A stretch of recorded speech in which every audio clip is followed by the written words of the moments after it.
Hi, welcome to my new video. Myself Harshitha. നമ്മൾ കഴിഞ്ഞ class നമ്മുടെ unit 1 social theory and its കോണ്ടെക്സ്റ്റിൽ നമ്മൾ കളക്ടിവിറ്റിയാണ് പറഞ്ഞു നിർത്തിയത്. ഇത് നമ്മുടെ യൂണിറ്റ് 1ൻ്റെ സെക്കൻഡ് പാർട്ടാണ്. നമ്മൾ ഈ ഒരു പാർട്ടിൽ നമ്മുടെ സോഷ്യോളജിയുടെ ഉദയത്തിന് കാരണമായ അല്ലെങ്കിൽ സോഷ്യോളജി ഉദയത്തിൽ കയ്യൊപ്പ് ചാർത്തിയ സോഷ്യൽ തിയറിസ്റ്റിനെ കുറിച്ചാണ് നമ്മൾ പറയുന്നത്. ഫിലോസഫിസ്റ്റ്, തിയറിസ്റ്റ്, സോഷ്യോളജിസ്റ്റ് എന്ത് വേണമെങ്കിലും നമുക്ക് പറയാം. കുറച്ച് പേരെ കുറിച്ചാണ് നമ്മൾ ഈ ഒരു പാർട്ടിൽ ഡിസ്കസ് ചെയ്യാൻ പോകുന്നത്. അതോടുകൂടി നമ്മുടെ ഈ ഒരു യൂണിറ്റ് 1 നമ്മൾ അവസാനിക്കുകയാണ്. അവസാനം നമ്മൾ ഈ ചാപ്റ്ററിന് ഈ യൂണിറ്റിൽ നിന്ന് വരുന്ന ഇമ്പോർട്ടൻ്റ് ആയിട്ടുള്ള ക്വസ്റ്റ്യൻസും ചർച്ച ചെയ്യുന്നതാണ്. പ്രധാനമായിട്ടും Auguste Comte, Emile Durkheim, Karl Max Weber, Herbert Spencer and last the British sociologist, ഇവരെ കുറിച്ചൊക്കെയാണ് നമ്മളിപ്പോൾ ഡിസ്കസ് ചെയ്യാൻ പോകുന്നത്. So without much delay let's start our video. The first one is Auguste Comte. Auguste Comte എന്ന പേര് നമ്മൾ ആദ്യമായിട്ട് കേൾക്കുന്നതല്ല. നമ്മൾ എന്ന് സോഷ്യോളജി പഠിച്ചു തുടങ്ങിയോ അന്ന് മുതൽ നമ്മൾ കേൾക്കുന്നൊരു പേരാണ് അഗസ്റ്റ് കോംതെ എന്നുള്ളത്. എങ്കിലും വീണ്ടും നമുക്ക് അദ്ദേഹത്തെക്കുറിച്ച് ഒന്ന് നോക്കാം. August Comte 1798 and 1857 was a French philosopher known as the father of sociology. He developed the idea of positivism, which emphasized studying society using scientific methods to understand social laws and improve society. August Comte develop ചെയ്തതാണ് positivism. പോസിറ്റിവിസത്തിലൂടെ അദ്ദേഹം പറയുന്നത് സാമൂഹിക നിയമങ്ങൾ മനസ്സിലാക്കുന്നതിനും സമൂഹത്തെ മെച്ചപ്പെടുത്തുന്നതിനും ശാസ്ത്രീയ രീതികൾ ഉപയോഗിച്ച് സമൂഹത്തെ പഠിക്കുന്നതിന് ആണ് ഊന്നൽ നൽകിയത്. അദ്ദേഹത്തിൻ്റെ പോസിറ്റിവിസം കൊണ്ട് അദ്ദേഹം അതാണ് അർത്ഥമാക്കിയത്. അറിവ് ഒരിക്കലും ഒരു ഊഹക്കച്ചവടത്തിലല്ല, നിരീക്ഷണത്തിൻ്റെയും തെളിവുകളുടെയും അടിസ്ഥാനത്തിൽ ആയിരിക്കണമെന്ന് കോംതെ വിശ്വസിച്ചു. അതായത് Comte believed that knowledge should be based on observation and evidence, not speculation. He wanted to make sociology a science like philosophy, physics or biology. ഫിസിക്സിനെയും ബയോളജിയെയും കെമിസ്ട്രിയെയും ഒക്കെ പോലെ തന്നെ ഒരു ശാസ്ത്രീയമായ ഒരു സയൻസ് ആയിരിക്കണം. അതിനെപ്പോലത്തെ ഒരു സയൻസ് ആവണമെന്നാണ് സോഷ്യോളജിയും അതുപോലെ ഒന്നാവണമെന്ന് അദ്ദേഹം ആഗ്രഹിച്ചു. And he classified human history into stages. അദ്ദേഹം മനുഷ്യ ചരിത്രത്തെ ഘട്ടങ്ങളായി തരംതിരിച്ചു എന്നാണ് പറയുന്നത്. സമൂഹം ഒടുവിൽ ഒരു ശാസ്ത്രീയമായ ഘട്ടത്തിൽ എത്തി നിൽക്കുന്നു.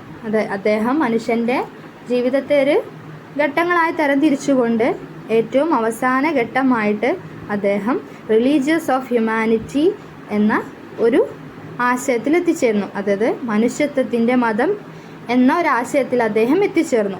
മനുഷ്യത്വത്തിൻ്റെ മതം എന്നതിനെക്കുറിച്ചുള്ള അദ്ദേഹത്തിൻ്റെ പിൻകാല ആശയങ്ങൾ വ്യാപകമായി അംഗീകരിക്കപ്പെട്ടിരുന്നെങ്കിലും അദ്ദേഹത്തിൻ്റെ കൃതികൾ ആധുനിക സാമൂഹ്യ ശാസ്ത്രത്തിന് അടിത്തറയിട്ടു എന്നാണ് പറയുന്നത്. അതാണ് നമ്മൾ അഗസ്റ്റ് കോംതെയുടെ ബയോഗ്രഫിയിൽ ചെറുതായിട്ട് അദ്ദേഹത്തെക്കുറിച്ച് നമ്മളൊന്ന് പറഞ്ഞതാണ്.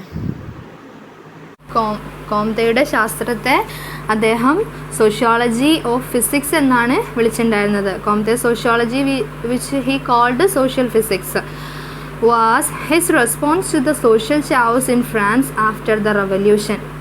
അതിൽ സോഷ്യൽ ഫിസിക്സിൽ ഫ്രാൻസിലെ വിപ്ലവത്തിന് ശേഷമുള്ള അരാജകത്തോടുള്ള അദ്ദേഹത്തിൻ്റെ പ്രതികരണമായിരുന്നു അതിലുണ്ടായിരുന്നത്. സമൂഹശാസ്ത്രത്തെ ഭൗതികശാസ്ത്രം പോലെ ശാസ്ത്രീയവും കൃത്യവുമാക്കാൻ അദ്ദേഹം ആഗ്രഹിച്ചിരുന്നു. Comte theories was evolutionary. അദ്ദേഹത്തിൻ്റെ തിയറികൾ പരിണാമപരമായിട്ടായിരുന്നു അദ്ദേഹം രചിച്ചിരുന്നത്. It means explain sociology development in stages.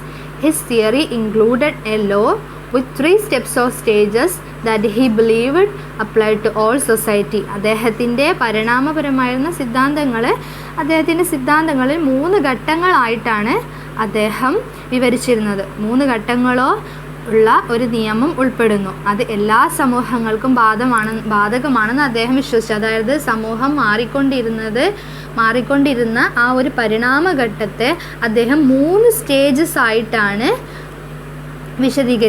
വിശദീകരിച്ചത് എന്നാണ് പറയുന്നത്. Thus in this theory we have first 3 stages ആണെന്നാണ് പറഞ്ഞത്. അതിൽ ഒന്നാമത്തെ സ്റ്റേജ് ആണ് the theological stage.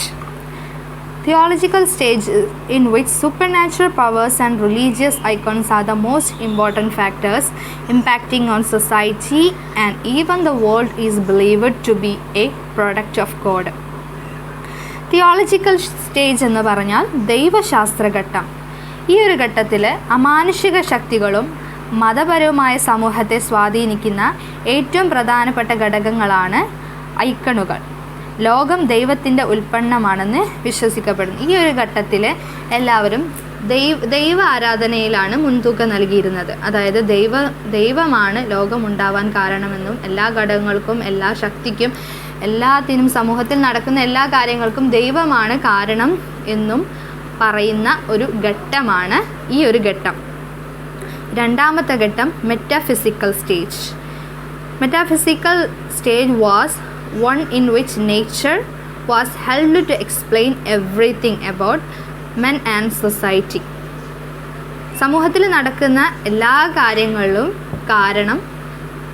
കാര്യകാരണ ബന്ധം പ്രകൃതിയോട് ഉപമിക്കുന്നതിനെയാണ് മെറ്റാഫിസിക്കൽ സ്റ്റേജ് എന്ന് പറയുന്നത്. അതായത് the metaphysical stage which comes after the theological stage. Theological ശേഷം വരുന്ന മെറ്റാഫിസിക്കൽ സ്റ്റേജിൽ people explain natural phenomena and the nature of existence using abstract concept and philosophical reasoning. ഈ ഒരു ഘട്ടത്തിൽ ആളുകൾ പ്രകൃതി പ്രതിഭാസങ്ങളെയും അസ്തിത്വത്തിൻ്റെ സ്വഭാവങ്ങളെയും അമൂർത്തമായ ആശയങ്ങളും ദാർശനിക യുക്തി ഉപയോഗിച്ച് വിശദീകരിക്കുന്നു.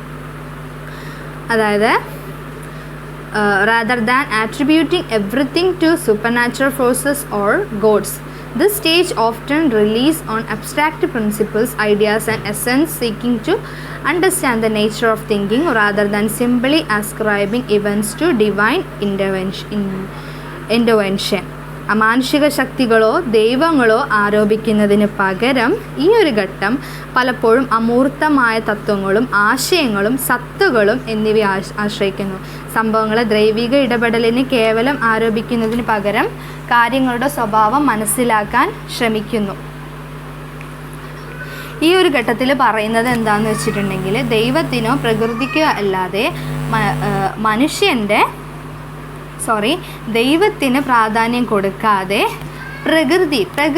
പ്രകൃതിയിലെ മാറ്റങ്ങൾ കൊണ്ടാണ് ഇതെല്ലാം സംഭവിക്കുന്നതെന്നും പ്രകൃതിപരമായിട്ടുള്ള ഓരോ തത്വങ്ങളും പ്രകൃതി മുഖേനയുള്ള കാര്യങ്ങളും പ്രകൃതി പ്രതിഭാസങ്ങളും ഒക്കെ കൊണ്ടാണ് സംഭവിക്കുന്നത് എന്ന് വിശ്വസിക്കുന്ന കാലഘട്ടമാണ് ഈ മെറ്റാഫിസിക്കൽ സ്റ്റേജ് എന്ന് പറയുന്നത്. മൂന്നാമത്തെ സ്റ്റേജ് ദ പോസിറ്റിവിസ്റ്റിക് സ്റ്റേജ്. ഈ ഒരു സ്റ്റേജിനെയാണ് അഗസ്റ്റ് കോംതെ കൂടുതലായിട്ട് ഇമ്പോർട്ടൻസ് കൊടുത്തിരിക്കുന്നത്. ഈ ഒരു സ്റ്റേജിൽ it came next and was fundamentally influenced by science and the laws that it discovered. Thus there was no god or nature in the stage so far explanations are concerned.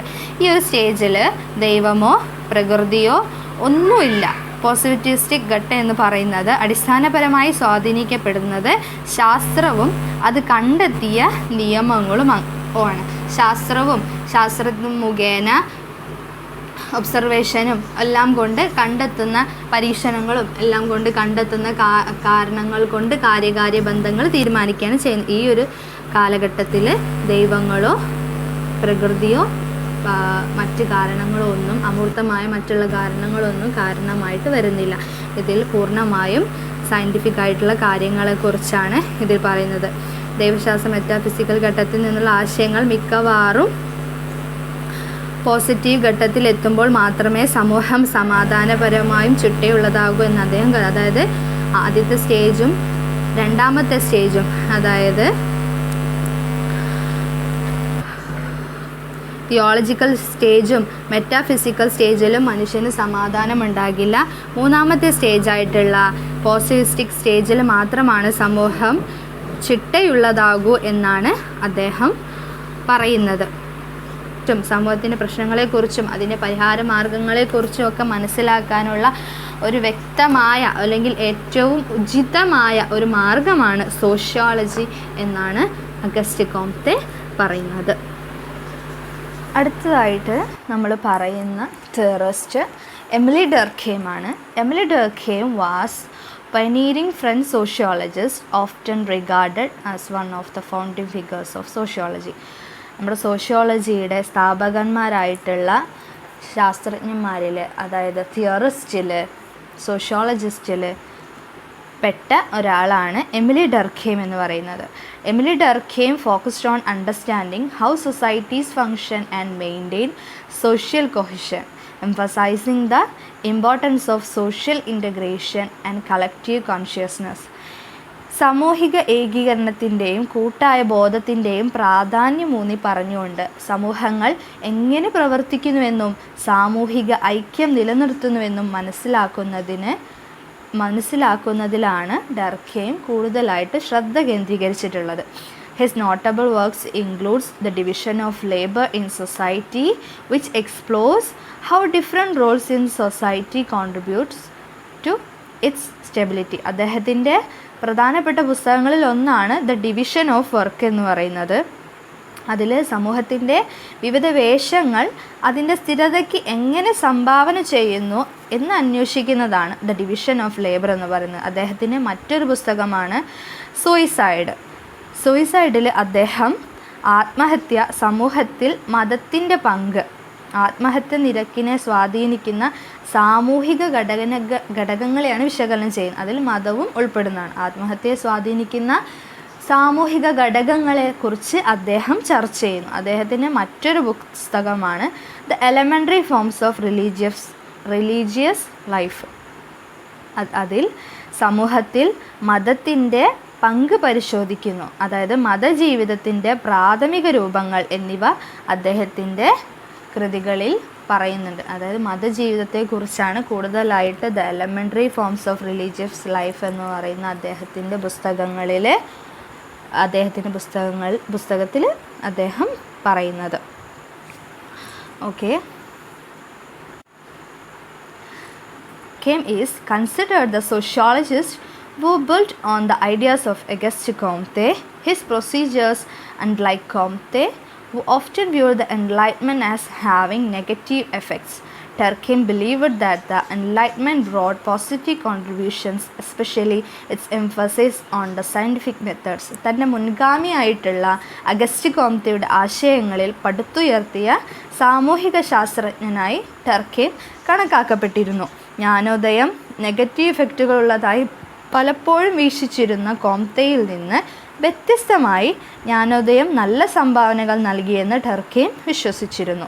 പ്രത്യേകിച്ച് ശാസ്ത്രീയ രീതിക്ക് അദ്ദേഹം ഊന്നൽ നൽകുകയും ചെയ്തു. He recognized the value of using systemic approaches to study society. Durkheim was opposed to anarchy and social chaos, believing that maintaining social order was essential. സമൂഹത്തെ പഠിക്കാൻ ചിട്ടയായ സമീപനങ്ങൾ ഉപയോഗിക്കുന്നതിൻ്റെ മൂല്യം അദ്ദേഹം തിരിച്ചറിഞ്ഞിരുന്നു. സാമൂഹിക അരാജകത്വത്തിനും എതിരായിരുന്നു അദ്ദേഹം. സാമൂഹിക ക്രമം നിലനിർത്തേണ്ടത് അത്യാവശ്യമാണെന്ന് അദ്ദേഹം വിശ്വസിച്ചിരുന്നു. Much of his works focused on understanding how societies can achieve and sustain order, which he saw as a pressing need in this time.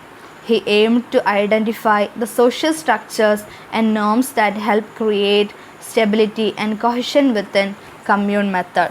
സമൂഹങ്ങൾക്ക് എങ്ങനെ ക്രമം കൈവരിക്കാനും അത് നിലനിർത്താനും കഴിയുമെന്ന് മനസ്സിലാക്കുന്നതിനാണ് അദ്ദേഹത്തിൻ്റെ മിക്ക ജോലികളും ശ്രദ്ധ കേന്ദ്രീകരിച്ചത്. അത് തൻ്റെ കാലത്ത് ഒരു അടിയന്തര ആവശ്യമായി തന്നെ അദ്ദേഹം കണ്ടിരുന്നു. അതായത് സമൂഹത്തിലെ എങ്ങനെ ഒരു സന്തുലിതാവസ്ഥ കൈവരിക്കാൻ കഴിയുമെന്നും ആ ഒരു സന്തുലിതാവസ്ഥ ഒരു പ്രശ്നപരിഹാരം എന്നോണം അതെങ്ങനെ കണ്ടിന്യൂസ് ആയിട്ട് നിലനിർത്താൻ കഴിയും എന്നുള്ളതിലായിരുന്നു അദ്ദേഹം ഏറ്റവും കൂടുതലായിട്ട് ശ്രദ്ധ കേന്ദ്രീകരിച്ചിരിക്കുന്നത്. കമ്മ്യൂണിറ്റിക്കുള്ളിൽ സ്ഥിരതയും യോജിപ്പും സൃഷ്ടിക്കാൻ സഹായിക്കുന്ന സാമൂഹിക ഘടനകളും മാനദണ്ഡങ്ങളും തിരിച്ചറിയുക എന്നതായിരുന്നു അദ്ദേഹത്തിൻ്റെ ലക്ഷ്യം. പുസ്തകമായിട്ടുള്ള സൂയിസൈഡിൽ അദ്ദേഹം പറയുന്നത് where he demonstrated that social forces affect people's action. Durkheim was more interested in the social reasons for suicide rather than individual reasons. സാമൂഹിക ശക്തികൾ ആളുകളുടെ പ്രവർത്തനങ്ങൾ സ്വാധീനിക്കുന്നുവെന്ന് അദ്ദേഹം തെളിയിച്ചിട്ടുണ്ട്. വ്യക്തിപരമായ കാരണങ്ങളെക്കാൾ ആത്മഹത്യയുടെ സാമൂഹിക കാരണങ്ങളിലാണ് ടർക്കെയിമിന് താല്പര്യമുണ്ടായിരുന്നത്. He examined how suicide rates varied among different social groups, such as religions and countries. He believed that differences in social facts explain why some groups had higher suicide rates than others. ചില ഗ്രൂപ്പുകൾ മറ്റുള്ളവരെ അപേക്ഷിച്ച് ആത്മഹത്യാ നിരക്ക് കൂടുതലാണ്. അത് എന്തുകൊണ്ടാണെന്ന് സാമൂഹിക വസ്തുതകളിലെ വ്യത്യാസങ്ങൾ വിശദീകരിക്കുമെന്ന് അദ്ദേഹം വിശ്വസിച്ചു. അത് സമൂഹത്തിലെ വസ്തുതകളിലുള്ള വ്യത്യാസങ്ങൾ വിശദീകരിക്കുമെന്ന് അദ്ദേഹം വാദിച്ചു. Durkheim identified two types of social facts. അതിൻ്റെ കീഴിൽ തന്നെ 2 തരത്തിൽ, അതായത് സൂയിസൈഡിനെ ബാധിക്കുന്ന സോഷ്യൽ ഫാക്ട്സിന് അദ്ദേഹം 2 തരത്തിലാണ് വിഭജിച്ചിരിക്കുന്നത്. ഒന്ന് മെറ്റീരിയൽ ഫാക്ട്സും മറ്റൊന്ന് non material ഫാക്ട്സും.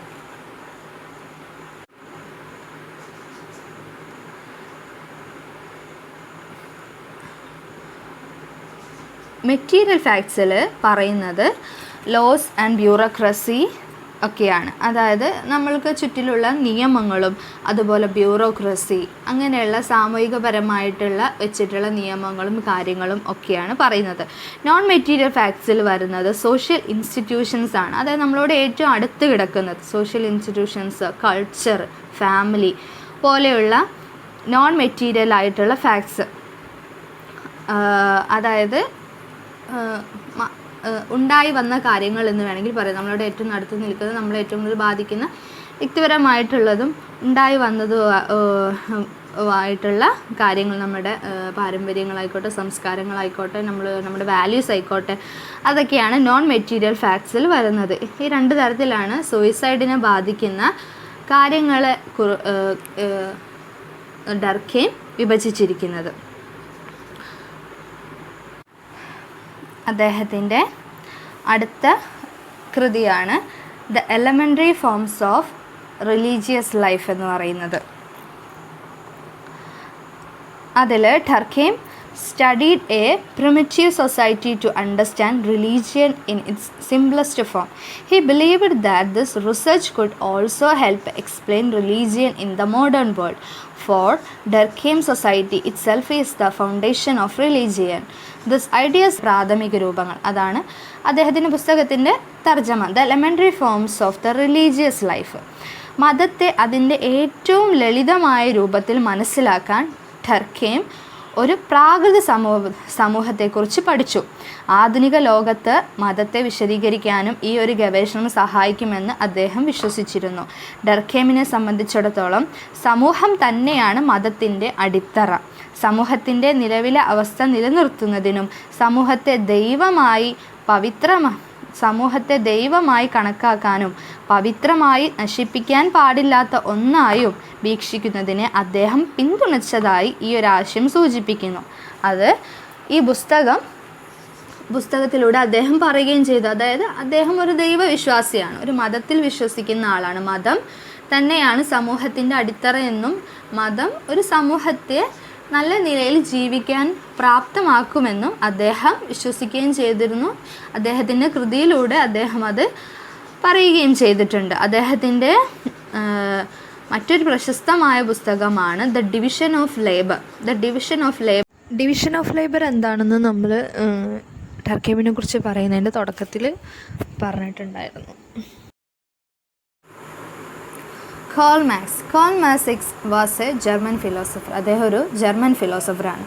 He is best known for his critique of capitalism and his theories on socialism and communism, which laid the foundation for Marxist thoughts. മുതലാളിത്തത്തിനെതിരായ വിമർശനത്തിനും മാർക്സിസ്റ്റ് ചിന്തയ്ക്ക് അടിത്തറ പാകിയ സോഷ്യലിസത്തെയും കമ്മ്യൂണിസത്തെയും കുറിച്ചുള്ള അദ്ദേഹത്തിൻ്റെ സിദ്ധാന്തങ്ങളാലും അദ്ദേഹം വളരെ പ്രശസ്തനാണ്. Marx co-authored the Communist Manifesto with Friedrich Engels advocating for the working class to rise against capitalist exploitation.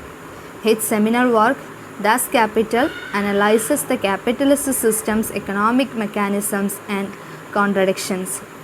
Marx's ideas profoundly influenced political movement and ideologies worldwide, making him a pivotal figure in social and economic.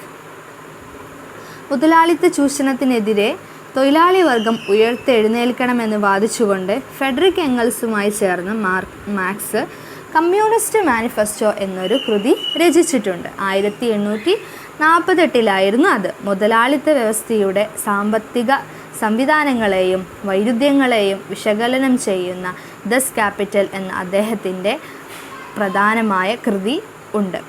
മാർക്സിൻ്റെ ആശയങ്ങൾ ലോകമെമ്പാടുമുള്ള രാഷ്ട്രീയ പ്രസ്ഥാനങ്ങളെയും പ്രത്യയശാസ്ത്രങ്ങളെയും ആഴത്തിൽ സ്വാധീനിച്ചിട്ടുണ്ട്. അദ്ദേഹത്തെ സാമൂഹികവും സാമ്പത്തികവുമായ സിദ്ധാന്തത്തിലെ ഒരു സുപ്രധാന വ്യക്തിയാക്കി മാറ്റാൻ വേണ്ടിയിട്ട് ഇത് അദ്ദേഹത്തെ സഹായിച്ചിട്ടുണ്ട്. മാർക്സിനെ പോലെ തന്നെ മറ്റൊരു ഫിലോസഫിസ്റ്റാണ് Hegel. Hegel's philosophy focused on two main ideas, dialectic and idealism. The dialectic is a way of understanding the world that emphasizes processes and conflicts. It shows that the world is always changing. ഹെഗലിൻ്റെ തത്വചിന്ത രണ്ട് പ്രധാനപ്പെട്ട ആശയങ്ങളിലാണ് ശ്രദ്ധ കേന്ദ്രീകരിച്ചത്. ഒന്ന് dialectic, മറ്റൊന്ന് idealism. Dialectic പ്രക്രിയകൾക്കും സംഘർഷങ്ങൾക്കും ഊന്നൽ നൽകുന്ന ലോകത്തെ മനസ്സിലാക്കുന്നതിനുള്ള ഒരു മാർഗമാണ് ഡയലക്റ്റിക് എന്ന് പറയുന്നത്. ഓരോ കാര്യങ്ങൾക്കും ഓരോ നടന്നുകൊണ്ടിരിക്കുന്ന സംഭവങ്ങളും ഒരു സമൂഹത്തിലുണ്ടാകുന്ന സംഘർഷങ്ങളും കാരണമായിട്ടുണ്ടാകുന്ന മാറ്റങ്ങൾ, ലോകത്തുണ്ടാക്കുന്ന മാറ്റം. ഇപ്പോൾ വിപ്ലവം കാരണങ്ങൾ പുതിയ മാറ്റങ്ങളുണ്ടാവും.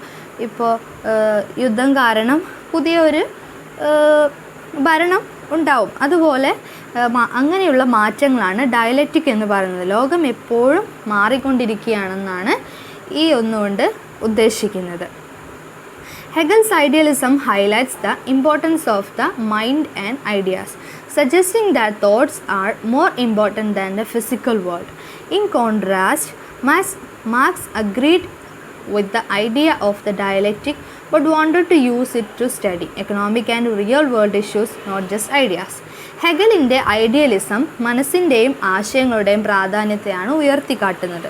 ഭൗതിക ലോകത്തേക്കാൾ ചിന്തകളാണ് പ്രാധാന്യമെന്ന് അദ്ദേഹം നിർദ്ദേശിക്കുന്നു.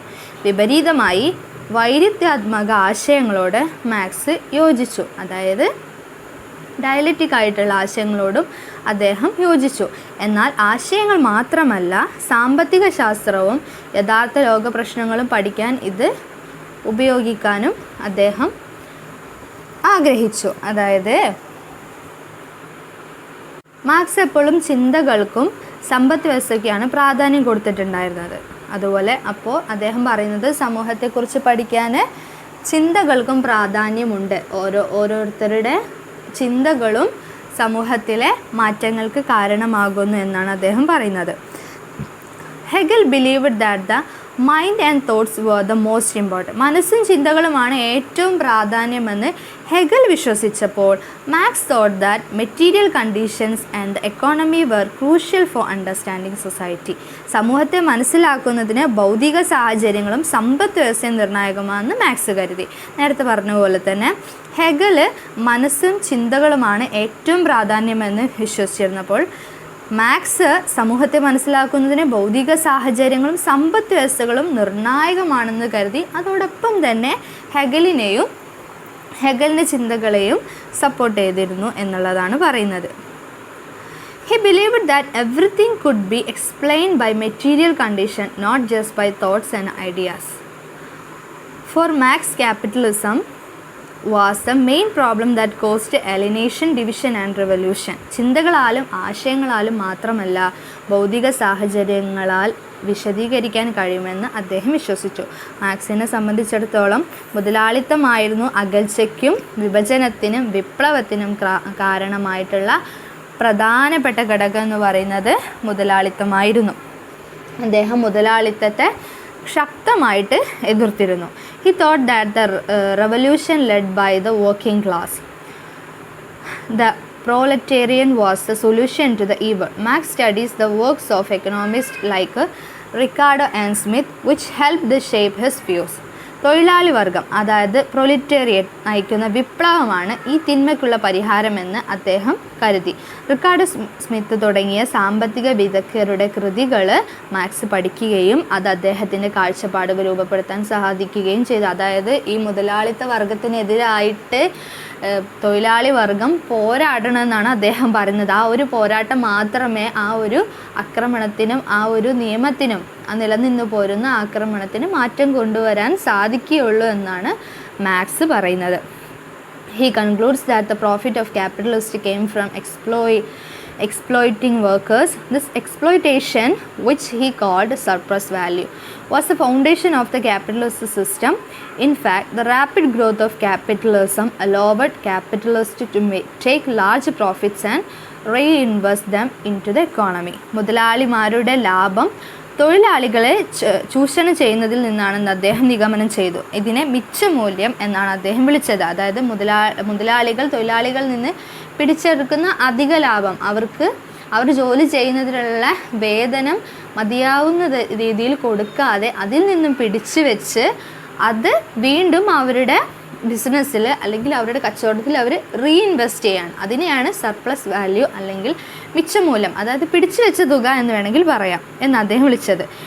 മുതലാളിത്ത വ്യവസ്ഥയുടെ അടിത്തറ വാസ്തവത്തിൽ മുതലാളിത്തത്തിൻ്റെ ദ്രുതഗതിയിലുള്ള വളർച്ച മുതലാളിമാർക്ക് വലിയ ലാഭം നേടാനും സമ്പദ് വ്യവസ്ഥയ്ക്ക് വീണ്ടും നിക്ഷേപിക്കാനും അവർക്ക് സാധിക്കുകയാണ് ഈ ഒരു സർപ്ലസ് വാല്യൂ ഉപയോഗിച്ചിട്ട്. ഒരു ഉദാഹരണം പറയുകയാണെങ്കിൽ, ഒരു ഫാക്ടറി ഉടമ മുതലാളികൾക്ക് വേതനം നൽകുമ്പോൾ തൊഴിലാളികൾക്ക് അവരുടെ അധ്വാനത്തിലൂടെ അവർക്ക് പ്രതിഫലം നൽകുന്നതിനേക്കാൾ കൂടുതൽ മൂല്യം ഉൽപ്പാദിപ്പിക്കുന്നുവെന്ന് മാർക്സ് വാദിക്കുകയാണ്.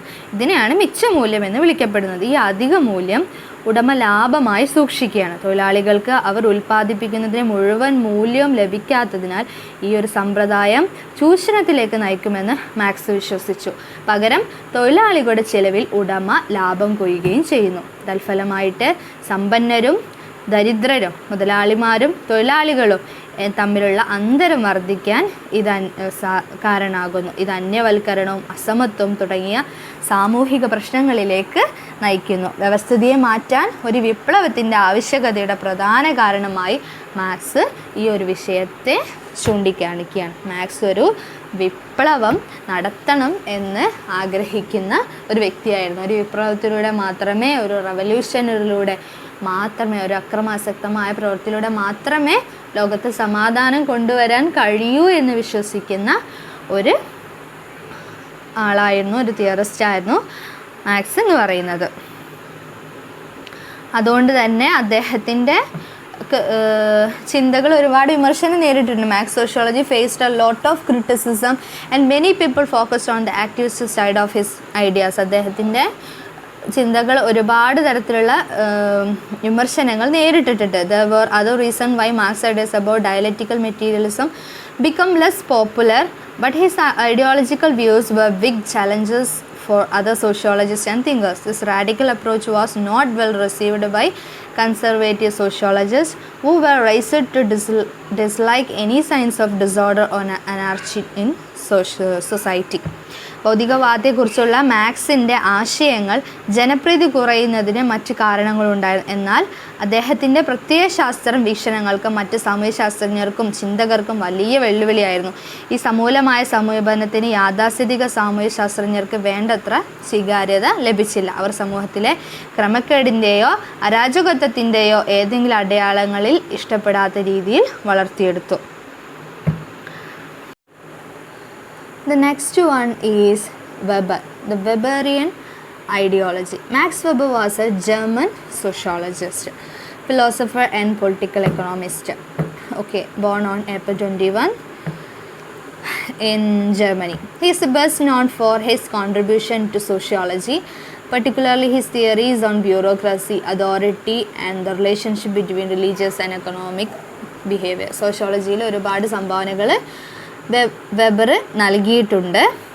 ഏറ്റവും പ്രധാനപ്പെട്ടതെന്ന് പറയുന്നത് ബ്യൂറോക്രസിയും അതോറിറ്റിയെക്കുറിച്ച് അദ്ദേഹം പറഞ്ഞ കാര്യങ്ങളാണ്. അതുപോലെ തന്നെ relationship between religion and economic behaviour. Weber developed his theories in response to Marx's ideas. He believed that Marx had created a one-sided theory where everything in society was driven solely by economic factors. സമൂഹത്തിലെ എല്ലാ സാമ്പത്തിക ഘടകങ്ങളാൽ മാത്രം നയിക്കപ്പെടുന്ന ഒരു ഏകപക്ഷീയ സിദ്ധാന്തമാണ് max സൃഷ്ടിച്ചതെന്ന് അദ്ദേഹം വിശ്വസിച്ചു.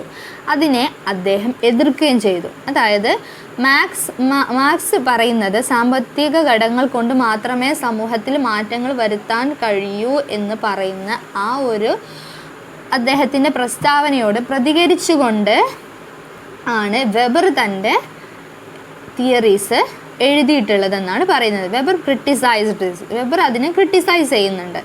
Economic determinism arguing that many different factors from together in society to make function. Weber ഈ ഒരു സാമ്പത്തിക നിർണായകവാദത്തെ വിമർശിച്ചു. ഈ ഒരു എക്കണോമിക് ഡിറ്റർമിനിസം, സമ്പത്തും എക്കോണമിയും മാത്രമേ മാറ്റങ്ങൾ ഉണ്ടാക്കാൻ പറ്റുള്ളൂ എന്നുള്ള ആ ഒരു കൺസെപ്റ്റിനെ വെബർ വിമർശിച്ചു. ഒരു സമൂഹത്തിൽ പല ഘടകങ്ങളും ഒരുമിച്ച് പ്രവർത്തിക്കുന്നുണ്ടെന്ന് അദ്ദേഹം വാദിച്ചു. ഒരു സമൂഹത്തിലെ എല്ലാ ഘടകങ്ങൾക്കും അതിൻ്റെതായ പ്രാധാന്യമുണ്ടെന്ന് അദ്ദേഹം വാദിച്ചു. He thought that any social process has several causes and no single factors like the economy should be considered the most important when explaining how society operates. ഏതൊരു സാമൂഹിക പ്രക്രിയയ്ക്കും നിരവധി കാര്യങ്ങളുണ്ടെന്ന് അദ്ദേഹം കരുതി. സമൂഹം എങ്ങനെ പ്രവർത്തിക്കുമെന്ന് വിശദീകരിക്കുമ്പോൾ സമ്പദ് വ്യവസ്ഥ പോലെ ഒരൊറ്റ ഘടകവും ഏറ്റവും പ്രധാനപ്പെട്ടതായി കണക്കാക്കേണ്ടത്. എല്ലാ പ്രവർത്തനങ്ങളിലും എല്ലാ ഘടകങ്ങളിലും, അതായത് ഒരു സമൂഹ പ്രക്രിയക്ക് മാറ്റങ്ങൾ ഉണ്ടാകുന്നതിന് നിരവധി കാരണങ്ങളുണ്ട്. അതിലൊരു കാരണം മാത്രമാണ് സമ്പദ് വ്യവസ്ഥ. എല്ലാ ഘടകങ്ങളെയും പോലെ ഒരു കാരണം മാത്രമാണ് സമ്പദ് വ്യവസ്ഥ എന്ന് അദ്ദേഹം പറയുന്നു. അതിന് പ്രത്യേകമായിട്ട് ഒരു പരിഗണന നൽകേണ്ട ആവശ്യമില്ല എന്നാണ് അദ്ദേഹം പറയുന്നത്. Materialistic who believe the economic determinism, material factors shape ideas. However, Max Weber had a different view. He believed that ideas influence how the economy is used. He was particularly interested in how religious ideas impact economic development. In his study of Protestantism, certain ideas can drive economic growth. He also examined other religions including Hinduism, which he thought had lower economic development due to its strict caste system. Max വെബറിന് മറ്റൊരു വീക്ഷണവും ഉണ്ടായിരുന്നു. അതായത് സമ്പദ് വ്യവസ്ഥയെ എങ്ങനെ ഉപയോഗിക്കുന്നു എന്നതിനെ ആശയങ്ങൾ സ്വാധീനിക്കുമെന്ന് അദ്ദേഹം വിശ്വസിച്ചു. മതപരമായ ആശയങ്ങൾ സാമ്പത്തിക വികസനത്തെ എങ്ങനെ സ്വാധീനിക്കുന്നു എന്നതിൽ അദ്ദേഹത്തിന് പ്രത്യേകമായിട്ടുള്ളൊരു താല്പര്യം ഉണ്ടായിരുന്നു. പ്രൊട്ടസ്റ്റൻ്റ് മതത്തെക്കുറിച്ചുള്ള തൻ്റെ പഠനത്തിൽ ചില ആശയങ്ങൾക്ക് സാമ്പത്തിക വളർച്ചയെ നയിക്കാൻ കഴിയുമെന്ന് വെബർ കാണിച്ചു. ഹിന്ദു മതം ഉൾപ്പെടെയുള്ള മറ്റ് മതങ്ങളെയും അദ്ദേഹം പരിശോധിച്ചു. കഠിനമായ ജാതി വ്യവസ്ഥ കാരണം സാമ്പത്തിക വികസനം കുറവാണെന്ന് അദ്ദേഹം കരുതി. മതങ്ങൾക്ക് പോലും സമ്പദ്ഘടനയിൽ ഒരുപാട് കാര്യങ്ങൾ ചെയ്യാനാകുമെന്നും മാറ്റങ്ങൾ വരുത്താനാകുമെന്നും അതിലിടപെടാൻ സാധിക്കുമെന്നുമാണ് വെബർ ചൂണ്ടിക്കാട്ടുന്നത്. ഈ ജാതി മതം തമ്മിലുള്ള വകതിരിവുകൾ, അതായത് ജാതി വ്യവസ്ഥ കാരണം സമ്പത്ത് വ്യവസ്ഥയിൽ നമുക്ക് പൂർണ്ണമായിട്ട് ഇടപെടാൻ സാധിക്കുന്നില്ല എന്ന് അദ്ദേഹം പറയുന്നു. ആ ഒരു വ്യവസ്ഥ നിർത്തുകയാണെങ്കിൽ സാധാരണക്കാർ, മുതലാളിമാർ അല്ലെങ്കിൽ സമ്പന്നർ എന്നീ വ്യത്യാസമില്ലാതെ എല്ലാവർക്കും സമ്പദ്ഘടനയിൽ ഇടപെടാൻ കഴിയുമെന്ന് അദ്ദേഹം പറയുകയാണ്. Weber theories were more widely accepted than Marx, especially in politics and economics. വ്യാപകമായി വെബറിൻ്റെ സിദ്ധാന്തങ്ങൾ മാക്സിൻ്റെ സിദ്ധാന്തങ്ങളെക്കാൾ കൂടുതൽ വ്യാപകമായിട്ട് അംഗീകരിക്കപ്പെട്ടു തുടങ്ങി എന്നാണ് പറയുന്നത്. His ideas had some liberal and some conservative elements and unlike Marx he did not support radical changes or violent revolution to solve the problems of capitalism. In fact, Weber was against such solutions. പ്രധാനമായിട്ടും അദ്ദേഹത്തിൻ്റെ ആശയങ്ങളിൽ ചില ലിബറലും ചില യാഥാസ്ഥിക ഘടകങ്ങളും ഉണ്ടായിരുന്നു. മാക്സിനെ പോലെ മുതലാളിത്തത്തിൻ്റെ പ്രശ്നങ്ങൾ പരിഹരിക്കുന്നതിനുള്ള സമൂലമായ മാറ്റങ്ങളെയോ അക്രമാസക്തമായ വിപ്ലവങ്ങളെയോ അദ്ദേഹം പിന്തുണച്ചിരുന്നില്ല. വാസ്തവത്തിൽ വെബർ അത്തരം പരിഹാരങ്ങൾക്കെതിരായിരുന്നു. അക്രമാസക്തമായതും പരിഹാരങ്ങൾക്കും വിപ്ലവങ്ങൾക്കും ഒന്നും വെബർ അനുകൂലിച്ചിരുന്നില്ല എന്നതാണ് പറയുന്നത്. ഇത്രയൊക്കെയാണ് നമ്മുടെ വെബറിൻ്റെ ഐഡിയോളജിയിൽ പ്രധാനമായിട്ട് പറയുന്നത്. പിന്നെ അതിലൊരു ബോക്സ് കൊടുത്തിട്ടുണ്ട്, നമ്മളെ ടെക്സ്റ്റിൽ 1.4 എന്ന് പറഞ്ഞിട്ട് ഫോർമൽ റേഷനാലിറ്റി എന്ന് പറഞ്ഞിട്ട്. Weber was interested in formal rationality which is linked to the rise of bureaucracy. He explained that there are 3 types of authority in political system. ബ്യൂറോക്രസിയുടെ ഉയർച്ചയുമായി ബന്ധപ്പെട്ട ഔപചാരിക യുക്തിയിൽ വെബറിന് താല്പര്യമുണ്ടായിരുന്നു. രാഷ്ട്രീയ സംവിധാനങ്ങളിൽ 3 തരത്തിൽ അധികാരങ്ങളുണ്ടെന്ന് അദ്ദേഹം വിശദീകരിച്ചു. അതായത് രാഷ്ട്രീയ സംവിധാനങ്ങളിലെ 3 തരത്തിൽ അധികാരങ്ങൾ വാഴുന്നുണ്ടെന്ന് അദ്ദേഹം വിശദീകരിച്ചു. അതിന് 3 തരത്തിലുള്ളത്. അതിലൊന്ന് ട്രഡീഷണൽ അതോറിറ്റി എന്ന് പറഞ്ഞാൽ this comes from long standing beliefs like in monarchies where kinship is passed down through family lines. For example, a prince become king because he is next in line. പരമ്പരാഗതമായിട്ടുള്ള അധികാരമാണ് traditional authority. രാജഭരണമാണ് ഇതിനൊരു എക്സാമ്പിളായിട്ട് നമുക്ക് പറയാൻ പറ്റുക. രാജഭരണ കുടുംബ പാരമ്പര്യങ്ങളുടെ കൈമാറ്റം ചെയ്യപ്പെടുന്ന രാജവാഴ്ചകളിൽ എന്ന പോലെ ദീർഘകാല വിശ്വാസങ്ങളിൽ നിന്നാണ് ഇത് വരുന്നത്. ഉദാഹരണത്തിന് ഒരു രാജകുമാരൻ രാജാവാകുന്ന കാരണം ആണ്. അതായത് രാജാവിൻ്റെ കഴിഞ്ഞ് അടുത്ത വരിയിലുള്ളത് രാജകുമാരനാണ്.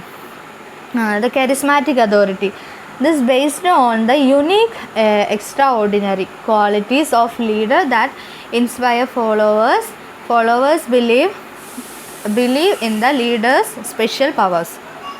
അതായത് കരിസ്മാറ്റിക് അതോറിറ്റി എന്ന് പറയുന്നത് അനുയായികളെ പ്രചോദിപ്പിക്കുന്ന ഒരു നേതാവിൻ്റെ അതുല്യമായ അല്ലെങ്കിൽ അസാധാരണമായ ഗുണങ്ങളെ അടിസ്ഥാനമാക്കിയിട്ടുള്ളതാണ്. നേതാവിൻ്റെ പ്രത്യേക ശക്തികളിൽ അനുയായികൾ വിശ്വസിക്കുന്നു. അതിനൊരു എക്സാമ്പിൾ പറയുകയാണെങ്കിൽ നമ്മളെ ഈ ആൾദൈവങ്ങൾ എന്നൊക്കെ പറയുന്നത് നമ്മളൊരു പ്രത്യേക ശക്തി ഉണ്ട് അല്ലെങ്കിൽ ഒരു പ്രത്യേക കഴിവുണ്ട് എന്ന് വിശ്വസിക്കുന്ന ഒരു വിശ്വസിക്കുന്നു. അതാണ് അതിൻ്റെ ഇതായിട്ട്. അപ്പോൾ നമ്മൾ അവരെ നേതാവായിട്ട് കണക്കാക്കുന്നു. എന്തോ ഒരു അദൃശ്യ ശക്തി ഉണ്ടെന്ന് കരുതി നേതാവായിട്ട് കണക്കാക്കുന്നതിനാണ് അങ്ങനെ പറയുന്നത്. അതുപോലെ 3 rational legal authority. This is the main form of authority in modern society and it's tied to develop and bureaucracy. Leaders like a president or prime minister are chosen based on established legal rules and procedure. Rational legal authority എന്ന് പറഞ്ഞാൽ ഇപ്പോൾ നമ്മുടെ ആധുനികമായിട്ടുള്ള നമ്മുടെ ഒരു politics, നമ്മുടെ ഈ ഒരു ആധുനിക സമൂഹത്തിലെ അധികാരത്തിൻ്റെ പ്രധാന രൂപമാണിത്. ഇത് ബ്യൂറോക്രസിയുടെ വികസനവുമായി ബന്ധപ്പെട്ടിരിക്കും. പ്രസിഡന്റുമാർ, പ്രധാനമന്ത്രിമാരെ പോലെയുള്ള നേതാക്കന്മാർ നിയമാനുസൃത നിയമങ്ങളും നടപടികളും അടിസ്ഥാനമാക്കി തിരഞ്ഞെടുക്കപ്പെടുന്നു. വോട്ട് മുഖേന തിരഞ്ഞെടുക്കപ്പെട്ട ജനാധിപത്യ രീതിയിലുള്ള ഇത് റേഷണൽ ലീഗൽ അതോറിറ്റിക്ക് നമുക്കൊരു ഉദാഹരണമായിട്ട് പറയാം. ഇതാണ് വെബറിൻ്റെ അതോറിറ്റീസ്, റേഷനാലിറ്റി, ഫോർമൽ റേഷനാലിറ്റി എന്ന് പറയുന്നത്. The British sociologist. അടുത്തത് നമുക്ക് പൊതുവായിട്ടാണ് പഠിക്കാനുള്ളത്. ബ്രിട്ടീഷ് സോഷ്യോളജിസ്റ്റിന് മൊത്തത്തിലുള്ള അവർ തന്നിട്ടുള്ള സംഭാവനകൾ എന്തൊക്കെയാണെന്നുള്ളത് മൊത്തത്തിൽ നമ്മളൊന്ന് നോക്കുകയാണ്. The British sociologists they focused on showing data through statistics with little or no deep analysis. However, many sociologists felt need for more theory. This data-focused sociologists were also closely connected to the government, so they didn't notice any problems in the political and economic system. British sociologist അവർ data രീതിയിലാണ്, അല്ലെങ്കിൽ ഈ സമയത്ത് British sociology യഥാർത്ഥ ലോക പഠനങ്ങളിൽ നിന്ന് data ശേഖരിക്കുകയും അതായത് നമ്മുടെ ഓരോ സാമൂഹിക സന്ദർഭങ്ങളിലെ വിശകലനം ചെയ്ത് അതിൽ നിന്ന് ഡാറ്റ സംഘടിപ്പിച്ച് അതിനെ വലിയ ചിത്രങ്ങളാക്കി മാറ്റുകയാണ് ചെയ്തിട്ടുണ്ടായിരുന്നത്. ഡാറ്റ പോലെ അനാലിസിസ് ചെയ്തിട്ട് ഗ്രാഫുകളൊക്കെ പോലെ ആക്കുകയാണ് ചെയ്തിട്ടുണ്ടായിരുന്നത്. കുറച്ച് അല്ലെങ്കിൽ ആഴത്തിലുള്ള വിശകലനം കൂടാതെ സ്ഥിതിവിവര കണക്കുകൾ വഴി ഡാറ്റ കാണിക്കുന്നതിൽ അവർ ശ്രദ്ധ കേന്ദ്രീകരിച്ചു. എന്നിരുന്നാലും കൂടുതൽ സിദ്ധാന്തത്തിൻ്റെ ആവശ്യകത പല സാമൂഹ്യ ശാസ്ത്രജ്ഞർക്കും അതിൽ തോന്നിയിട്ടുണ്ട്. വിശദമായ ഒരു ഫുൾഫിൽ ഇല്ലാത്ത പോലെ, ഒരു പൂർണ്ണമല്ലാത്ത രീതിയിലായിരുന്നു അതെല്ലാം നിലനിന്നിരുന്നത്. ഈ ഡാറ്റ കേന്ദ്രീകൃത സാമൂഹ്യശാസ്ത്രജ്ഞർ സർക്കാരുമായി അടുത്ത ബന്ധമുള്ളവരായിരുന്നു. സർക്കാരിൻ്റെ കീഴിൽ ജോലി ചെയ്യുന്നവരെ പോലെയുള്ള ആൾക്കാരായിരുന്നു. അവരുടെ കീഴിൽ വർക്ക് ചെയ്തിരുന്നവരായിരുന്നു ഈ ഒരു ബ്രിട്ടീഷ് സോഷ്യോളജിസ്റ്റ്, ഈ ഡാറ്റ സയൻറ്റിസ്റ്റുകൾ എന്ന് പറഞ്ഞിട്ടുണ്ട്, ബ്രിട്ടീഷ് ഡാറ്റ സയൻറ്റിസ്റ്റുകൾ. അതിനാൽ അവർ രാഷ്ട്രീയ സാമ്പത്തിക വ്യവസ്ഥകളിൽ പ്രശ്നങ്ങളൊന്നും അവർ ശ്രദ്ധിച്ചില്ല. രാഷ്ട്രീയ സാമ്പത്തിക വ്യവസ്ഥകളിലുള്ള അസമത്വങ്ങളൊന്നും അവർ അറിഞ്ഞിരുന്നില്ല. അവരതിനെക്കുറിച്ച് വിശകലനമൊന്നും ചെയ്തിരുന്നില്ല. Another feature of British sociology was a focus on changing individuals to achieve society goals. All through they saw problems in the social system, they tended to blame this issue on individuals' behavior and attitudes rather than on the system itself. This approach showed a lot of respect to their society, which was conservative stance. They believed this was necessary to keep Marxian socialism at bay. British സോഷ്യോളജിയുടെ മറ്റൊരു സവിശേഷത എന്ന് പറഞ്ഞാൽ സമൂഹത്തിലെ ലക്ഷ്യങ്ങൾ കൈവരിക്കുന്നതിനായി വ്യക്തികളെ മാറ്റുന്നതിൽ അവർ ശ്രദ്ധ കേന്ദ്രീകരിച്ചു എന്നതാണ്. സാമൂഹിക വ്യവസ്ഥിതിയിലെ പ്രശ്നങ്ങൾ അവർ കണ്ടെങ്കിലും ഈ പ്രശ്നങ്ങളെ വ്യവസ്ഥിതിക്ക് പകരം ഈ പ്രശ്ന വ്യവസ്ഥിതിക്ക് പകരം വ്യക്തിഗത പെരുമാറ്റത്തിലും മനോഭാവത്തിലും കുറ്റപ്പെടുത്താൻ അവർ പ്രവണത കാണിക്കുന്നു. എല്ലാ പ്രശ്നങ്ങൾക്കും എല്ലാത്തിനും കാരണം വ്യക്തികളാണ് മാറേണ്ടത് എന്നാണ് ബ്രിട്ടീഷ് സോഷ്യോളജിസ്റ്റ് വാദിച്ചിരുന്നത്. ഈ ഒരു സമീപനം അവരുടെ സമൂഹത്തോട് വളരെയധികം ബഹുമാനം കാണിച്ചു. അത് യാഥാസ്ഥിക നിലപാടായിരുന്നു. മാർക്സിയൻ സോഷ്യലിസത്തെ അകറ്റി നിർത്താൻ ഇത് ആവശ്യമാണെന്ന് അവർ വിശ്വസിച്ചു. അതായത് ഒരു പൊട്ടിത്തെറിയോ കാര്യങ്ങളോ ഇല്ലാതിരിക്കാൻ വ്യക്തികൾക്ക് പ്രത്യേക പരിഗണന ആണെങ്കിൽ അവരെ ഒന്ന് സുഖിപ്പിച്ച് നടക്കുക എന്നുള്ള ആ ഒരു ഇതിലാണ് ദ ബ്രിട്ടീഷ് സോഷ്യോളജിസ്റ്റ് മുൻഗണന നൽകിയത്. അവർ അതായത് സർക്കാരിൻ്റെ കൂടെ നിൽക്കുന്നത് കൊണ്ട് സർക്കാർക്ക് ആനുകൂല്യമായിട്ടുള്ള കാര്യങ്ങളായിരുന്നു അവർ ചെയ്തിട്ടുണ്ടായിരുന്നത് എന്നാണ് പറയുന്നത്. British sociology at the time faced some contradictions.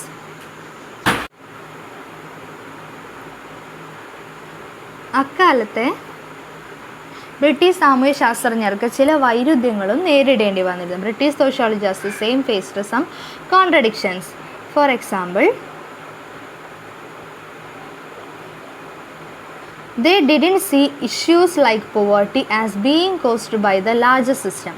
Instead, they blamed individuals or groups for their own poverty. This way of thinking put individuals at the center of social problems. You see, reasons like ignorance, crime, or alcoholism. Issues like alcoholism were seen only as personal problems, not as something connected to society as a whole. This was very one-sided view. അക്കാലത്ത് British സാമൂഹ്യശാസ്ത്രജ്ഞർക്ക് ചില വൈരുദ്ധ്യങ്ങളും നേരിടേണ്ടി വന്നിട്ടുണ്ട്. ഉദാഹരണത്തിന് ദാരിദ്ര്യം പോലുള്ള പ്രശ്നങ്ങൾക്ക് വലിയ വ്യവസ്ഥിതി മാറ്റം ഉണ്ടാക്കിയതായി അവർ കണ്ടില്ല. ദാരിദ്ര്യത്തെയൊന്നും അവർ മൈൻഡ് ചെയ്തിട്ടില്ല. പകരം അവർ സ്വന്തം ദാരിദ്ര്യത്തിന് വ്യക്തികളെയോ ഗ്രൂപ്പുകളെയോ കുറ്റപ്പെടുത്തി. നിങ്ങൾക്ക് ദാരിദ്ര്യം ഉണ്ടെങ്കിൽ അത് നിങ്ങൾ കാരണം തന്നെയാണെന്ന് പറഞ്ഞ് അവരെ കുറ്റപ്പെടുത്തി. അജ്ഞത, കുറ്റകൃത്യം അല്ലെങ്കിൽ മദ്യപാനം തുടങ്ങിയ കാരണങ്ങൾ ഉപയോഗിച്ച് ഈ ചിന്താരീതി വ്യക്തികളെ സാമൂഹിക പ്രശ്നങ്ങളുടെ കേന്ദ്രമാക്കി മാറ്റുന്നു. അവർ ചെയ്യുന്ന കുറ്റകൃത്യങ്ങളും മദ്യപാനങ്ങളും അറിവില്ലായ്മയും ഒക്കെ കൊണ്ട് അതെല്ലാം അവരുടെ മേലെ തന്നെ അടിച്ചേൽപ്പിച്ചു. ഈ ചിന്താരീതി വ്യക്തികളെ സാമൂഹിക പ്രശ്നങ്ങളുടെ കേന്ദ്രമാക്കി മാറ്റുന്നു. മദ്യപാനം പോലുള്ള പ്രശ്നങ്ങൾ വ്യക്തിപരമായ പ്രശ്നങ്ങളായി മാത്രമേ കണ്ടിരുന്നുള്ളൂ. സമൂഹവുമായി മൊത്തത്തിൽ ബന്ധപ്പെട്ടിരിക്കുന്ന ഒന്നായിട്ടല്ല അതിനെ ഒന്ന് കണ്ടത്. ഇത് തികച്ചും ഏകപക്ഷീയമായിട്ടുള്ള ഒരു കാഴ്ചപ്പാടായിരുന്നു. However, എന്നിരുന്നാലും over time the importance of social structure began to be recognized, especially in theories of social revolution. One sociologist, Herbert Spencer. എന്നിരുന്നാലും കാലക്രമേണ സാമൂഹിക ഘടനയുടെ പ്രാധാന്യം തിരിച്ചറിയാൻ തുടങ്ങി. പ്രത്യേകിച്ച് സാമൂഹിക പരിണാമ സിദ്ധാന്തങ്ങളിൽ ഒരു സാമൂഹിക ശാസ്ത്രജ്ഞനായ ഹെർബർട്ട് സ്പെൻസർ ഈ ആശയങ്ങളെല്ലാം പ്രോത്സാഹിപ്പിച്ചു. Spencer was relatively liberal and believed that the government should not interfere in the economy. He supported laissez-faire or hands-off approach, thinking that society should develop without outside interventions. Herbert Spencer പ്രോത്സാഹിപ്പിച്ചു. എന്ത്? Spencer താരതമ്യേന liberal ആയിരുന്നു. സർക്കാർ സമ്പദ് വ്യവസ്ഥയിൽ ഇടപെടരുതെന്ന് വിശ്വസിച്ചു. പുറത്തു നിന്നുള്ള ഇടപെടലുകൾ ഒന്നും തന്നെ ഇല്ലാതെ സമൂഹം വികസിക്കണമെന്ന് അദ്ദേഹം കരുതി. ലെയ്സസ് ഫെയർ അല്ലെങ്കിൽ ഹാൻഡ്സ് ഓഫ് സമീപനത്തെ ഇത് പിന്തുണച്ചു. അടുത്തത് for example for British sociology from the period of Charles booth. ആ ഒരു കാലഘട്ടത്തിൽ ഉണ്ടായിരുന്ന ഒരു ബ്രിട്ടീഷ് സോഷ്യോളജിസ്റ്റാണ് ചാൾസ് ബൂത്തിനെ കുറിച്ചാണ് പറയുന്നത്. Booth is known for his extensive survey of poverty in London during the late 19th century through detailed data collecting and mapping that documented the social and economic condition in various neighborhoods which revealed widespread poverty. ഈ കാലഘട്ടത്തിൽ ഒരു British സോഷ്യോളജിസ്റ്റാണ് Charles booth. 19ാം നൂറ്റാണ്ടിൻ്റെ അവസാനത്തിൽ ലണ്ടനിലെ ദാരിദ്ര്യത്തെക്കുറിച്ചുള്ള വിപുലമായ സർവേയിലൂടെയാണ് ബൂത്തിന് അറിയപ്പെട്ടത്. വിശദമായ വിവരശേഖരണത്തിലൂടെയും മാപ്പിങ്ങിലൂടെയും വിവിധ അയൽപ്പക്കങ്ങളിലെ സാമൂഹികവും സാമ്പത്തികവുമായ അവസ്ഥകൾ അദ്ദേഹം രേഖപ്പെടുത്തി. ഇത് വ്യാപകമായ ദാരിദ്ര്യം വെളിപ്പെടുത്താനുള്ള കാരണമായി. ഇത്രയൊക്കെയാണ് ദ ബ്രിട്ടീഷ് സോഷ്യോളജിസ്റ്റ് എന്ന ഭാഗത്തിൽ നമുക്ക് പഠിക്കാനുള്ളത്. നമ്മുടെ യൂണിറ്റ് 1 നമുക്ക് നോക്കാനുള്ള അവസാനത്തെ സോഷ്യോളജിസ്റ്റാണ് Spencer. Herbert Spencer was an influential English philosopher and sociologist. Spencer was a social Darwinist who believed that society would naturally progress and evolve without any interference. He compared social institutions to plants and animals, thinking they would adapt to their environment on their own, just like living organisms. Spencer ഒരു Darwin സിദ്ധാന്തം നമ്മൾ പഠിച്ചിട്ടുണ്ടല്ലോ, പരിണാമം, അതിനോട് കൂറ പുലർത്തിയിരുന്ന ഒരാളായിരുന്നു. എന്ന് വെച്ചാൽ സ്പെൻസർ ഒരു സാമൂഹിക ഡാർവിനിസ്റ്റ് ആയിരുന്നു. സമൂഹം സ്വാഭാവികമായി പുരോഗതി പ്രാപിക്കുമെന്നും യാതൊരു ഇടപെടലും കൂടാതെ പരിണമിക്കുമെന്നും വിശ്വസിച്ചിരുന്നു. സാമൂഹിക സ്ഥാപനങ്ങളെയും സസ്യങ്ങളോടും മൃഗങ്ങളോടും താരതമ്യപ്പെടുത്തി ജീവജാലങ്ങളെപ്പോലെ അവ സ്വന്തം പരിസ്ഥിതിയുമായി പൊരുത്തപ്പെടുമെന്ന് കരുതി. സമൂഹം ജീവജാലങ്ങളെപ്പോലെ തന്നെ സ്വയം പരിണമിക്കുമെന്നും സ്വയം മാറ്റങ്ങൾക്ക് വിധേയമാകുമെന്നുമാണ് സ്പെൻസറിൻ്റെ എവല്യൂഷനിൽ സ്പെൻസർ പറയുന്നത്. Spencer applied Darwin idea of survival of the fittest to society, suggesting that people could adapt to their environment, would survive, while those who couldn't would not. He also saw society as an organism made up the different parts of organs, each with its own role to help the whole society functions. Spencer ഡാർവിൻ്റെ survival of the fittest എന്ന ആശയം സമൂഹത്തിൽ പ്രയോഗിച്ചു. അവരുടെ പരിസ്ഥിതിയുമായി പൊരുത്തപ്പെടാൻ കഴിയുന്ന ആളുകൾ അതിജീവിക്കുമെന്ന് അദ്ദേഹം നിർദ്ദേശിച്ചു. എന്നാൽ കഴിയാത്തവർക്ക് അതിന് കഴിയില്ല. സമൂഹത്തെ മുഴുവനായും പ്രവർത്തിക്കാൻ സഹായിക്കുന്നതിന് ഓരോന്നിനും അതിൻ്റെതായ പങ്ക് വഹിക്കുന്ന വിവിധ ഭാഗങ്ങൾ അല്ലെങ്കിൽ അവയവങ്ങൾ ചേർന്ന ഒരു ജീവിയെ അദ്ദേഹം നമ്മുടെ ശരീരത്തിലെ ഓരോ അവയവങ്ങൾക്കും ഓരോന്നിൻ്റെതായ ഫംഗ്ഷനുകളുണ്ട്. എല്ലാ ഫംഗ്ഷനുകളും ചേരുമ്പോഴാണ് നമ്മുടെ പ്രവൃത്തികൾ രൂപം കൊള്ളുന്നത്. അതുപോലെ തന്നെ സമൂഹത്തിലെ ഓരോ ഘടകത്തിനും അതിൻ്റെതായ പ്രാധാന്യമുണ്ടെന്നും ഓരോ ഘടകങ്ങളും ചേരുമ്പോഴാണ് അതിൻ്റെ പൂർണ്ണതയിൽ എത്തുകയുള്ളൂ എന്നാണ് സ്പെൻസർ ഇതിലൂടെ പറയുന്നത്. Spencer ideas on evolution had 2 main parts. First, he believed that as societies grow in size, they need more infrastructure and specialized institutions. For example, a large city has more complex needs than a small town. Second, he thought that societies grow by groups coming together to form larger, more complex communities, moving from simple societies to more compound and complex ones. പരിണാമത്തെക്കുറിച്ചുള്ള സ്പെൻസറുടെ ആശയങ്ങൾക്ക് 2 പ്രധാന ഭാഗങ്ങളുണ്ട്. ഒന്നാമതായി, സമൂഹങ്ങൾ വലുപ്പത്തിൽ വളരുമ്പോൾ അവയ്ക്ക് കൂടുതൽ അടിസ്ഥാന സൗകര്യങ്ങളും പ്രത്യേക സ്ഥാപനങ്ങളുമാണ് വിശ്വസിച്ചു. ഉദാഹരണത്തിന്, ഒരു വലിയ നഗരത്തിന് ഒരു ചെറിയ പട്ടണത്തേക്കാൾ സങ്കീർണമായ ആവശ്യങ്ങളുണ്ട്. രണ്ടാമതായി, ലളിതമായ സമൂഹങ്ങളിൽ നിന്ന് കൂടുതൽ സങ്കീർണമായ അല്ലെങ്കിൽ സങ്കീർണമായ സമൂഹങ്ങളിലേക്ക് നീങ്ങുന്ന ചെറിയ സമൂഹങ്ങളും ഉണ്ട് എന്നാണ് അദ്ദേഹം പറയുന്നത്. Militant societies are early societies focused on defense and something attacking other groups. This focus on conflict often helped them grow in size, which Spencer saw as key for social evolution പ്രതിരോധത്തിൽ ശ്രദ്ധ കേന്ദ്രീകരിക്കുകയും ചിലപ്പോൾ മറ്റ് ഗ്രൂപ്പുകളെ ആക്രമിക്കുകയും ചെയ്യുന്ന ആദ്യകാല സമൂഹങ്ങളെയാണ് militant സൊസൈറ്റികൾ എന്ന് പറയുന്നത്. ഈ ഒരു സംഘടനത്തിൽ അല്ലെങ്കിൽ ഈ ഒരു ആക്രമണത്തിൽ ശ്രദ്ധ കേന്ദ്രീകരിക്കുന്നത് പലപ്പോഴും വലുപ്പത്തിൽ വളരാൻ അവരെ സഹായിച്ചു. ഇത് സാമൂഹിക പരിണാമത്തിൻ്റെ താക്കോലായി സ്പെൻസർ കണ്ടു. Industrial societies developed later and are more advanced. They focused on cooperation, specialized works and human interactions rather than war. In these societies, the government mainly maintains law and order, allowing society grow and improve. വ്യാവസായിക സമൂഹങ്ങൾ പിന്നീട് വികസിക്കുകയും കൂടുതൽ പുരോഗമിക്കുകയും ചെയ്യുന്നു. അവർ യുദ്ധത്തേക്കാൾ സഹകരണത്തിനും പ്രത്യേക ജോലി, മനുഷ്യ ഇടപെടൽ എന്നിവയിൽ ശ്രദ്ധ കേന്ദ്രീകരിക്കുന്നു. ഈ സമൂഹങ്ങളിൽ ഗവൺമെൻറ് പ്രധാനമായും ക്രമസമാധാനം പരിപാലിക്കുന്നു. സമൂഹത്തെ വളരാൻ മെച്ചപ്പെടുത്താനും അത് അനുവദിക്കുകയും സഹായിക്കുകയും ചെയ്യും. ക്രമസമാധാനം മെച്ചപ്പെടുത്തുകയും വ്യവസായങ്ങൾക്കും മനുഷ്യൻ്റെ ജോലിക്കും ഇടപെടലിനും ഒക്കെ പ്രാധാന്യം നൽകുമ്പോൾ തന്നെ ഓട്ടോമാറ്റിക്കലി എന്നാണ് ചെയ്യുന്നത്. Spencer believed that